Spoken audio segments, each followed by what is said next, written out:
Assalamualaikum warahmatullahi wabarakatuh. Om Swastiastu, salam budaya, shalom, salam kebajikan. Kami dari Two Genetic Talks. Lu ngapain Ben di sini Ben? Gue cuma opening doang. Emang kita mau bahas apa? Gak tahu gue juga. Gue jadi ditelepon sudah aja kampret. Asik berbeda. Hari ini kita mau di video kali ini kita mau bahas tentang Perkembangan masa otot, ya hypertrophy dan progressive overload secara ngomongnya secara apa? Mungkin secara rinci dan jelas kali ya. Iya. Lu gimana cara menerapkan hypertrophy itu apa? Lalu progressive overload di saat program lu itu menerapkan progressive overload itu seperti apa? Cara taunya bagaimana? Ya, gitu. Ini based on pengalaman kita Betul. dan apa yang udah kita baca. Hmm. Jadi Ben, lu pasti pernah dengar kan istilah hypertrophy, bukan hyper yang lain-lainnya. Iya. Kalau yang lain-lainnya gue udah tahu dah kalau lu. Aduh sebel ini. Nah. Udah mulai itu pasti Udah cabul anjing. Bang Mulet yoi. Lanjut. Nah, kalau yang kita nanya dia dulu nih. Iya. Yang lu tahu hypertrophy itu apa Ben? Nah itu kayak gimana? Enggak. Namanya gak ada hyper, gak ngerti sih. Bukan. Ya enggak. Jadi kayak maksa lah istilahnya lah kalau menurut gua mah. Maksa. Oke. Nah, itu. Udah. Sebenarnya ada poinnya juga sih, maksa ada poinnya juga sih. Iya. Ya, Masuk lah ya. Ngerti. Maksa. Jadi basicnya apa bang hypertrophy itu? Hypertrophy itu adalah di mana lu membangun proses sel otot. Sel otot itu menjadi lebih besar. Itu namanya dengan hypertrophy. Pertumbuhan otot baru Yoi. dihasilkan dari latihan lu. Betul. Nah, Sesimpel itu sih. yes benar. Ya simpelnya gitu. Ibaratnya hypertrophy itu adalah proses otot yang udah kita hancurkan dia menjadi lebih besar. Iya. Oke. Pertumbuhan Jadi sel otot sampai baru. situ aja dah. Langsung Belum. tutup belum? Jadi kan kalau kita latihan itu kan sebenarnya kita ya latihan yang emang membangun otot ya. Iya. Baik itu calisthenic ataupun apa weightlifting, nge-gym itu kan intinya adalah merusak otot. Iya. Ya kan? Bukan kita membangunnya dengan cara merusak ya kan. Gitu. Nah, Sebenarnya kayak banyak kan orang-orang kayak dia baru mulai dan mau latihan. Lu latihannya ini aja di di hypertrophy aja untuk bangun otot. Nah, hypertrophy itu ya itu tadi. yoi. Secara rincinya sih ya membangun otot baru. Kalau progressive overload, Nah, PO lah. Progresif. Ya, namanya juga ada progresif ya kan, berkembang. Nah, jadi ya naik terus, Tuh. tinggi. nah, Dari segi apa aja naiknya? Segi beban, Betul. terus segi makanan juga tuh. nah Kan? bisa Kalau bisa. bulking kan progresif kan? Bisa. Terus nilai. Enggak. Canda mulu bangsat. Lanjut. Kalau menurut lu Enggak ada dia dulu. Gimana yuk? Kalau bencian dari lu progressive overload secara mungkin simple.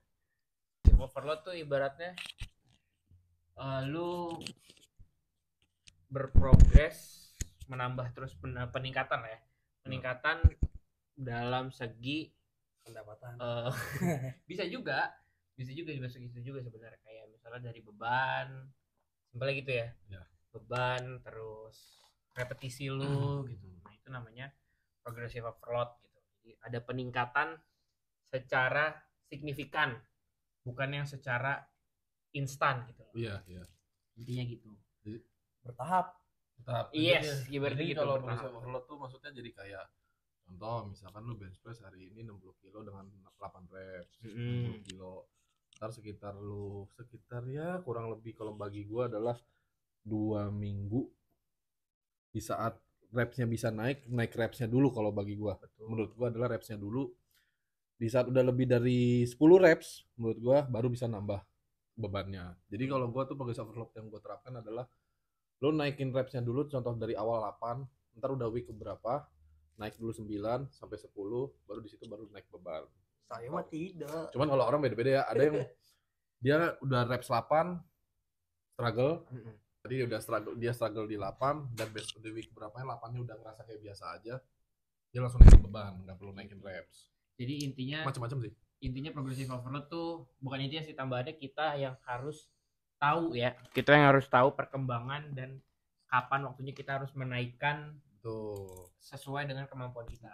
Ntar sinyal lu juga sinyal badan lu yang ngasih tahu sendiri sih untuk kapan harus naik dan kapan harus belum. Kayaknya belum naik deh, kayaknya belum bisa PO deh. Feeling nggak sih? Ya feeling juga benar. Feeling juga, tapi sebenarnya kalau bukan lebih baiknya tuh kita udah bener-bener ngerasa nih, kita simpel lagi nih kayak bench press di beban 60 kilo, terus kita lama kelamaan udah merasa nyaman, udah merasa agak enteng. Selama kalau dia kan kurang lebih 2 minggu, kalau gua sebulan atau 2 bulan sebenarnya, karena gua ya tergantung dengan waktu latihan gua gitu. Ya. Itu intinya itu juga kita harus tahu juga. Ini kita latihan itu bener-bener intens secara sebulan tuh. Kalau gue sebulan berurutan terus gitu sesuai dengan splitnya 6 hari atau 4 hari gitu, gue lakukan itu secara terus menerus tanpa ada waktu yang gue kosong gitu. Itu gue yakin sebulan atau 2 bulan gue bisa naik. Kita harus tahu dari kayak kita feeling atau emang sinyal bang ya, sinyal dari badan lu nih. Ini harus tambah nih, harus tambah. Iya betul. Makanya kalau gue kan kenapa bisa gue bilang 2 minggu? Untuk orang pasti bagi beberapa orang kayak cepat banget 2 minggu. Betul. Karena yang gue terapkan progressive overload adalah di gue itu karena repsnya dulu. Kalau untuk nambah 1 rep menurut gue nggak terlalu cepet lah untuk 2 minggu mah. 2 minggu pas lah. Kecuali kalau lu 2 minggu udah nambah beban, menurut gue tuh agak terlalu ego lah. Jadi makanya gue lebih aman repsnya dulu dikejar, baru habis itu gue baru bebannya. Karena kan di sini kita konsepnya adalah mau mengejar hypertrophy ya, bukan kayak di strength banget gitu, bukan di strength training. Walaupun kita dapat strengthnya juga, tapi kan kita di sini ngincar adalah membentuk si massa otot. Kalau strength kayak muscle mass. OTW Bandung. Iya. Tadi senggol. Gak apa sesuai dengan IG kita. Isi daging tapi nyenggol dikit. Gitu, kalau ini kan anjing tadi. Oke. Nah, itu adalah hypertrophy sama progressive overload. Betul. Nah, kalau kita masuk ke hypertrophy ya. Biasanya nih hypertrophy itu dicapai dalam berapa repetisi? Rep range lah sebetulnya. Rep range ya. Kalau untuk hypertrophy yang ya mostly adalah yang di base of science-nya juga adalah dari 6 sampai 8. Yang gue tahu adalah di 6 sampai 8 itu udah untuk menstimulus otot-otot baru adalah di 6 sampai 8 reps. Kalau bisa lebih dari itu sih menurut gue udah, pertama lu akan apa sih namanya jadi sweet spot. Jadi lu akan zona nyaman lu di situ. Zona nyaman lu. Jadi lu akan terus di 10 misalkan udah 8 nih, naik 9 10. Hypertrophy udah lewat dong. Menurut gua adalah udah 10 tuh udah lewat lah ya. Jadi menurut gua adalah ya saat lu udah dapat 10, udah ngerasa enteng, naik lagi. Saya belum sampai 6 pun udah saya tambah terus. Emang gengsi banget. Masalahnya kita juga sih. Emang ngapain dia panas? Dia yang panas. Mau panas orang. Enggak ngaruh. Ya segini mulu. Tambah. Bang, udah bang. Nah, kalau lu Ben, hypertrophy lu ya, dari latihan lu sama dari badan lu itu, lu tahu hypertrophy lu di repetisinya tuh berapa? Saya berpatokan pada kata Bang Eme, 10 repetisi. Kalau udah 10 naikin. Ya, benar. Ya. Kalau misalnya belum, turunin, jangan. Gue kira udah lebih dari 13. Waduh. Kira udah 13. 13 sudah endurance anjing. Udah kentengan. Oke. Berarti ya referensinya tuh dari 6 sampai 10 lah ya. Iya, kita tarik garis besarnya adalah 6 sampai 10. Di bawah 6 itu masuknya adalah ke strength, ke kekuatan. Kalau di atas 10 endurance. Nah, cuman ada juga yang bilang sampai 12 tuh, Bang. Ya opsional sih sebenarnya gak sih? Iya sebenarnya opsional, cuman kayak gue deh, contoh gue kadang-kadang kalau main tangan ya, terutama tangan tuh nggak kompon ya. Iya, Isolation kan dia mah. Kalau untuk kompon, iya gue di hypertrophy di tadi sweet spot kan dari tadi 6 sampai 8 atau sampai 10. Tapi kalau ke tangan itu entah kenapa kalau gue ngerasa di hypertrophy ini 6 sampai 8, gue ngerasa emang MC-nya kena, masukan Indonesia kena. Cuman gue ngerasa ego aja, tapi di saat gue ngincer repetisi tinggi 12, MC-nya tuh adalah maksudnya kontraksi yang dirasakan lebih, oh ini lu tuh main otot ini loh gitu loh. Gitu. Jadi emang beberapa juga gue juga nggak sepenuhnya 68 terus kok. Jadi gue juga ada kalau tricep, bicep gue kadang-kadang sampai 12. Berarti gitu. kalau lu ada di beberapa bagian otot yang itu hypertrofinya sampai 12. Sampai 12, iya. Tapi itu nggak menutup isolation atau kompon juga kan? Betul. Cuman ya gue rasa adalah kayaknya nggak ngaruh sih, emang weakness gue juga di situ. Jadi 12 pun juga nggak gede-gede. Jadi kayaknya emang salah sih. Yang mana nih bicep? Bukan betis kan? Ya. Betis lagi. betis. Nggak ya, tapi kalau ini gue ngasih nggak nih? Iyalah. Kalau gue tuh sebenarnya lebih percaya ini gue bagi dua fase ya, gue bagi dua timeline lah ibaratnya. Iya. Sebelum gue kena ACL itu ya, sebelum gue ada cedera di lutut, itu gue mengejarnya tuh 12 sampai 15 itu menurut gue adalah gue hypertrophy gue gitu. Oke. Karena kan sebelum cedera ya. Iya. Karena gue merasa ya emang waktu itu emang gue makan gue juga lagi lumayan ya. Lagi lumayan banyak, dan gue juga waktu itu ngitung di kalori juga, ngitung di kalori kalkulator ya kan. Nah itu gue bisa merasa ada penambahan signifikan dari power gue, dari kekuatan gue gitu. Jadi makanya gue bisa kejar sampai 12 sampai 15 gitu, atau 10 sampai 15 lah gitu. Lu beradaptasi ya kan? Jatuhnya ya. Ya, gue jadi bisa beradaptasi, tapi gue nggak mau malah menurunin gitu. Jadi makanya gue mampu nih, gue merasa mampu untuk sampai 15 gitu. Betul. Ya kan? Nah, setelah gue cedera, itu gue dapat pencerahan nih ya kan, dan pencerahan dari dokter gue. Nah itu dia intinya adalah kalau mau mengejar hypertrophy ya failure. Ya betul. Sampai latihan close to failure gitu. Dan tapi benar juga ada yang bilang kalau emang mau mengejar hypertrophy ya 6 sampai 10 gitu. Dia bilang juga gitu, 6 sampai 10 atau 6 sampai 8 itu juga udah masuk hypertrophy kok kata dia.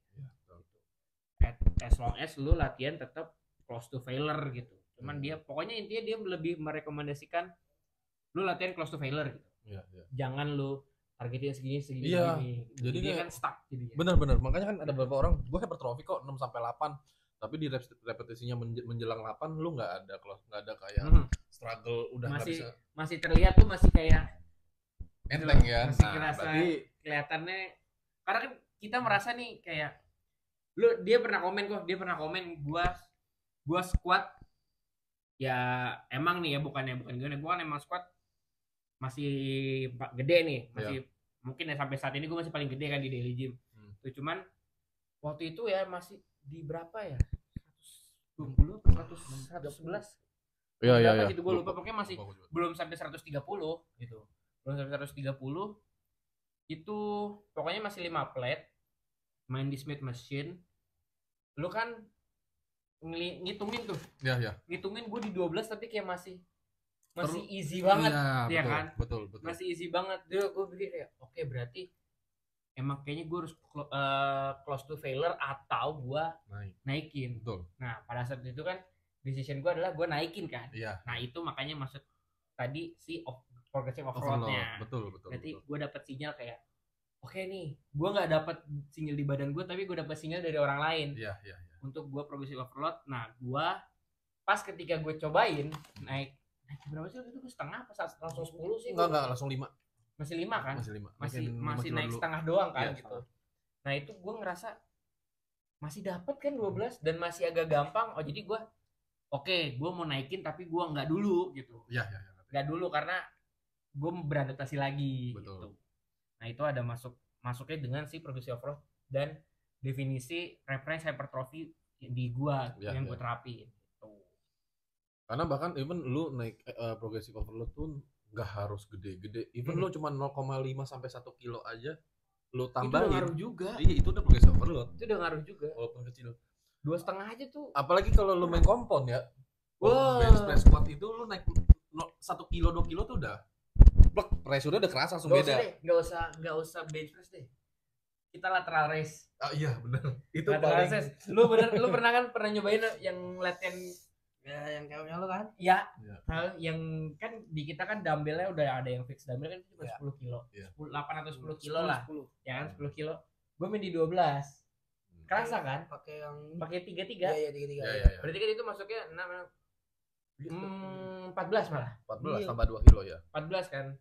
Nah, itu struggle kan. Itu gua malah nggak ngangkat. Nah, Iya, dan menurut gua adalah otot lateral shoulder itu paling sensitif menurut gua untuk iya, naik. memang kan itu pertama skip. latihan itu otot kecil, cuman Betul. dengan ngelihat dia main di 10 kilo aja bisa sampai drop set. Mhm. Itu kan drop set berarti ada indikasi udah mulai Benar. nyaman, Benar. bukan enteng, lu udah mulai merasa nyaman banget gitu, Udah sweet spot spot banget gitu loh di situ. Nah, makanya karena gua waktu itu udah merasa kayak gitu, jadi gua naikin. Iya. Kan padahal kan 66 12. Iya. Cuma nambah 2 kilo lagi. Nah, mabar kan 2 kilo. Betul. Lumayan kan tuh. Struggle juga. Gua aja struggle. Gimana dia ya kan? Trapesius yang kenceng.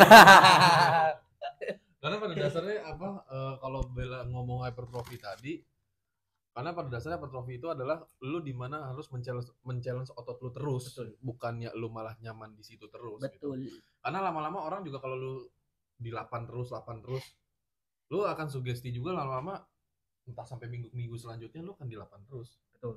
Lu nggak akan mau untuk nambah. Begitu untuk Bener. nambah karena lu sugesti udah dengan patokan 8 reps tadi, sweet spot. Lu akan nambah kan nggak bisa. Yes. Itu makanya harus di-challenge terus.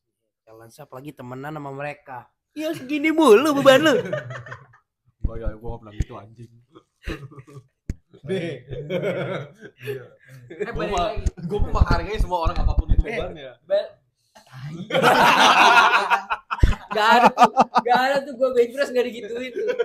Gak ada tuh bench press gue gak digituin tuh. Gak ada tuh. Kan gue balik lagi nih. Ini sebelum gue ceritain nih, gue balik lagi. Gue kan mendorong orang untuk maju karena emang Yang maju lu doang, bangsat lu ya. enggak, daripada gue maju sendiri mendingan gue maju bareng-bareng. Ya, Gitu loh, oke. mendingan gue maju bareng-bareng kan. Buktinya setelah kita sering latihan kaki bareng, lu naik squat Ya. lu, dia juga naik squatnya. Paris, Nathan lihat sendiri kan naiknya kan. Iya. Sama gue gue bench press baru pulang kerja kayak macet.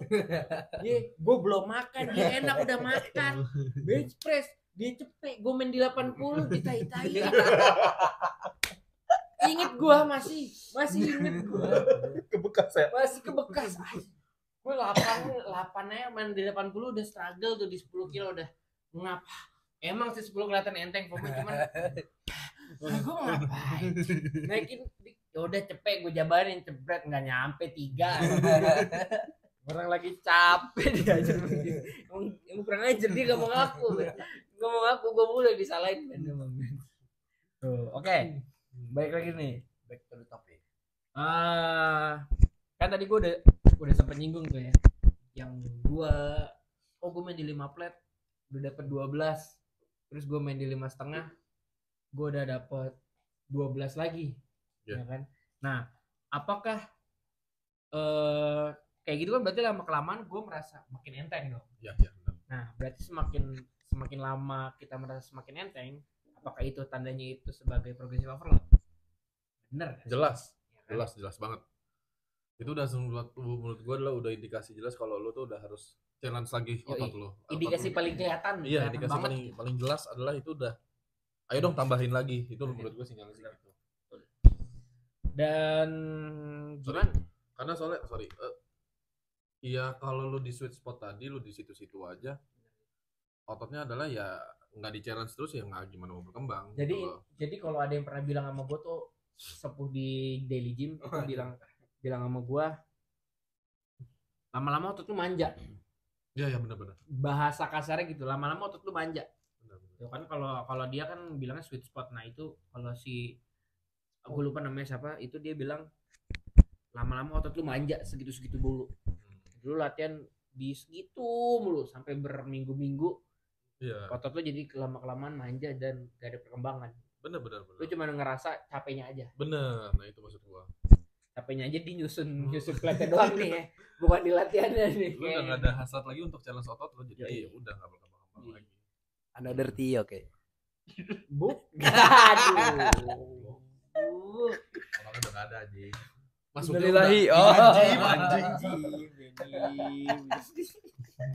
Udah Jim. Gue nggak mau nengok, dia yang nengok. Nah, terus oke, berarti kan itu salah satu indikasinya juga. Ya, kita udah ngejelasin lah beberapa indikasi dari progressive overload ya kan.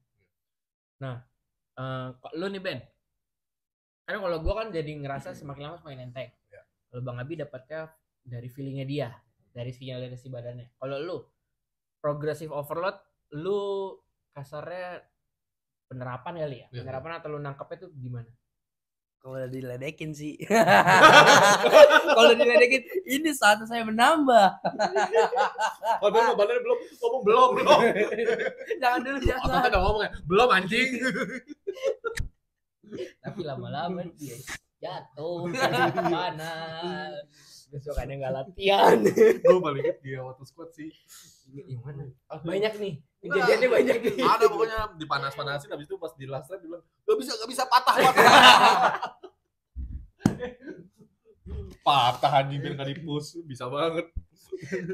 Tapi kan dia pernah bilang gitu. Patah, itu apa lu kan? Iya. Kayaknya lagi gak ada gua waktu itu. Iya. Patah bang, patah. Angkat terus. ada lu kayaknya. Gak ada. Di adanya Bang Abi, gua gak ada. Pokoknya waktu momen yang lu patah-patah gue nggak ada. Pokoknya gue denger ceritanya dong dan gue emang ngakak sih. Emang lucu sih, itu lucu banget. Momen terlucu Daily Gym 2023 itu kayaknya. Iya, mau gua apa ya, mau gua pas manasin close to failure tapi pakai alasan patah kan orang jadi udah. Iya, jadi ya udah. Udah aja pas digituin di unrack, pas udah di rack lagi tawa hehehe anjing. Begitu gua push anjing. Nah, tapi besokannya langsung sama gua. Iya. Besokannya sama gua, enggak ngaruh. Jalan terus. Selama belum crack. Nah, selama lu belum akan. Siapa lu bener itu Paris itu. Lah diem di bawah. Iya. Paris ya? Iya. Paris ya? Iya. Enggak, jangan Paris doang, Nathan juga. Oh, Nathan juga iya. Nathan paling sering. Udah mana gitu pernah latihan kaki. Bukan latihan kaki, latihan upper body pakai jeans. Oh iya anjing. Kalau jeans fleksibel mah enggak apa-apa. Apa? Iya benar. Denimnya denim yang emang denim gitu. Oke, berarti kalau si kocak ini tadi dipanas-panasin dia. Iya. Bener sih, itu bisa suatu indikasi sih. Benar. Gengsi. Iya, gengsi. Gue nggak bisa namain ya, gue nggak bisa ngelurusin. Gak bisa gue lurusin. Oke. Back to the topic. Jangan kelamaan di gua mulu dah. Ntar gua gak bakal datang ke podcast ini lagi. Oke. Nih, tambahan deh. Sebelum kita masuk ke conclusion, kita udah pernah nge-share alasan pertama kali kita olahraga. Pertama kali kita olahraga dan masuk ke olahraga gym. Ya kan? Lu. Kita mau tahu nih, Ben. Kita belum pernah nanya lu, Ben. Lu pertama kali kenapa akhirnya memutuskan untuk nge-gym? Itu apa? Karena kan gue tahu kita dulu main basket bareng kan. Iya. Sering ketemu di lapangan kan kita. Akhirnya lu mau nge-gym tuh kenapa? Apa karena waktu itu main basket kehantem sama gue lu jatuh? Waduh. Kalau sekarang gue yang ngantem lu ya. Waduh. 3 bulan lagi, 4 bulan lagi gue jabanin sama teman-teman. Udah ya 6 bulan lagi lah gue jabanin atau itu. Enggak serius. Lu kenapa akhirnya bisa memutuskan untuk lu mau angkat beban gitu? Jadi tuh gue beralih ya dari basket tuh ya. Karena kan dulu basket tuh istilahnya gue gemuk tapi nggak ada otot gitu. Okay. Nah itu. Terus gue juga sempet diet juga, terus turun juga tuh, cuman nggak efektif, kurang efektif tuh diet gue. Jadi turunnya lama banget karena kardio kan. Kardio tuh ngurangin ininya juga kan, otot juga jadi kurang. Iya. Ngebakar terus. Nah, tapi sebelum itu juga sebelum beralih gue tuh sekalian juga deketin cewek. Nah, disitulah muncul gue ditolak Ji. Oh lu jadi nge-gym karena cewek. Oh. Iya. Jadi mitos waktu itu Iya. kita bilang alah tai lah. Ada. Nge-gym karena patah hati Ini ada ya? buktinya. Ada. Ini buktinya. Yang dulu kita tag itu internet, ini ada Bang ya. Gak usah kita jauh-jauh ngeliat dari Instagram dari ini malah ya. Orang terdekat kita malah. Karena nge-gym gara-gara patah hati ada anjing. Nah, habis itu gue bingung nih. Gue nyari gym ah. Oh iya, gue ngeliat nih ada Iung Gaong. Nah, itu yang bikin gue jadi mau nge-gym tuh. Ino Gaol elah, masa harus gue sebut brandnya. Gampang. Nah, Francino Matthew. Oh, berarti ya masih. itu. Matthew. Nanti Ino Gaul. ya. Nah, nge-gym ya kan. Gue ngeliatnya dia tuh sebenarnya calisthenics kan. Cuman kayak hampir mirip-mirip nih kayaknya mau nge-gym kan. Iya. Nah, akhirnya gue cari tempat gym tuh kan di Google. Gym terdekat. Lah, ada daily gym nih. Nah, gue baru inget ternyata mak gue dulu nge-gym di situ, ya kan? Di situ. Iya. Sempet malah. Sebelum Bang Idin yang jaga, nah itu. Oh. Nah, makanya ada. Oh iya, gue tanya sama gue, nge-gym bayar berapa? Nah, yaudah kira gue coba datang tuh. Bener-bener gue emang niat banget pakai sepatu ya kan. Lari dah tuh gue sembari lari bawa botol lu gede-gede kan. Gue bawa teng-teng lari. Naik nih. Temu dah sama Bos Idin. Udah ganti era ya? Iya, udah ganti era ada Bos Idin nih ya kan. Yaudah, gue disuruh naik dah tuh, coba-cobain. Kira selain ketemu Bos Idin, gue juga ketemu sama Om Tony. Nah, Boston. Oh iya. Bos Tony kita ya kan. Bos. Ya. Bang, Nah, bos dari mana nih? PT. ya Oh, yang oke. kacamata tuh. Oke. Nah, di situ ternyata itu Boston itu juga tetangga gue juga. Iya kan? Nah, ya udah kira gue diajarin deh sama dia tuh. Nah, cuman di situ gue kayak aduh, ternyata nge-gym berat juga ya. Ya udah. Akhirnya setelah nge-gym ditanya tuh sebenarnya gue ditanya juga motivasinya apa. Oh, ditanya juga. Iya, cuman saya tidak mau mengaku. Oh, dari situ padahal udah gara-gara Iya, cewek. saya tidak mau mengaku sama dia. Ya kan? Gengsi. Iya, gengsi ya kan. Gede gengsi. Lu kenapa nge-gym? Mau biar hidup sehat, Bang. Kata bos sama ini. Ternyata saya nge-gym udah hampir setahun lebih. Lupa udah sama cinta. Kira saya nge-gym dah. Sekarang malah tidak. Hilang lagi ya. Iya. Bagus. Aduh. Berarti karena itu ya. Yoi. Bukan karena main basket di tandem sama gua kan. Tapi sempat emang kalau nge-gym tuh ya nge-gym dibarengin dia tuh bener-bener dulu gue bener sampai BB tuh sampai 60. Drastis turun ya. Ya, Wah, cuman yang lu sering kardio itu berapa? gue sering kardio itu masih 70. Awalnya. Awalnya 85. Oke. Iya, nah jadi 85 tuh bener-bener lemaknya minta ampun. Ya kan? Babi lah ya. Ya, karena gue sering makan itu juga. Oh iya. Gue sering makan itu juga. Gue lupa dia nonnya anjing. Gue lupa. Gue kira dia Islam mulu anjing. Namanya The Benny. Lu tau kan gue sering bilang gue bear mode. Iya. Bear mode terus nah ini babi mode. Anjing lupa gue. Ini kalau kita lari dia kita belok dia nggak bisa belok tuh. Yang ini babi hutan lagi. Pada hitam anjing.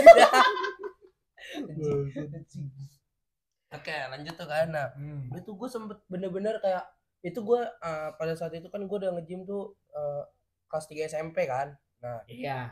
habis itu gue sampai di SMA kelas 1 sampai kelas 2 tuh gue nge-gym kan. Bener-bener numbuh apa namanya di sini? Jauh lain. Ah, itu dia. Bukan numbuh Oh, kelihatan. kelihatan. Iya. Jauh lain numbuh tulang. Lemak hilang. Tulang numbuh kan penyakit. Iya. Itu lemak lu hilang. Ya. Nah, di situ tuh gue kayak dibilangin tuh sama cewek kan, lu kok ada ini gitu kan. Nah, shot gue makin pede saya kan, makin pede kan. Ya udah, kira saya keterusan. Nah, habis itu datang nih teman gue kan, nge-gym juga. Dia bulking, beban dia lebih berat. Siapa? Laurel ada. itu muel itu ada. Oh iya. Ya itu kan. Yang dulu kita kalau kita lagi latihan dia datang berdua mulu. Ya, nah itu. Yang kulit putih. Iya, ada tahu. Gua lupa. Gara-gara dia saya iri. Kok dia bisa cepet banget? Bebannya naik terus. Kira saya makan sampai sekarang. Lupa diet saya. Asem. Udah lupa diet ketemunya yang total bulking. Baki 8 tahun gitu kan. Gak kenal kata-kating anjing. Jadi kalau Anda sepatah hati datang ke gym ditanya, Anda jangan mengaku. Kalau ketemu orang seperti ini, habis Anda. Tahu lah yang selalu pakai hoodie kan kita selalu tai-tain tuh. Aduh. Enggak, cuman atau gini deh kan kalau di gym tuh banyak yang nge-gym karena patah hati atau kayak ada pas lu di orang luar deh selalu bikin videonya trennya kayak lu nge-gym jam berapa? Jam segini. Oke, gue ikut. Ditanya kenapa? Gue putus, gue mau bikin dia nyesel. Kita berdua naik-naikin itu. Untuk saya tidak mengaku. Coba kalau saya mengaku. Dari dulu saya sudah ditai-tai. Lemah banget. Sobat gua beberapa hati doang. Tapi sumpah gue tuh ya saat gue bilang gue pengen hidup sehat, gue juga ditai-taiin sama Paris. Orang lagi kayak Paris anjing. Datang orang kayak Si positif tuh si Paris. Orang toksik juga. Dia lebih toksik dari kita lagi. Paris tuh kelihatannya ketawa-ketawa toksik anjing. Lebih toksik dari kita. Aduh. Kita membangunnya, kita toksik tapi membangun dia enggak, jauh toksik aja. Bener anjing. Oke.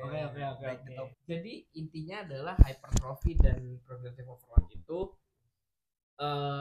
kalau gua ya nangkapnya adalah hypertrophy itu kita harus menyadari kemampuan kita dan kita harus tahu hypertrophy itu tujuannya untuk apa. Iya.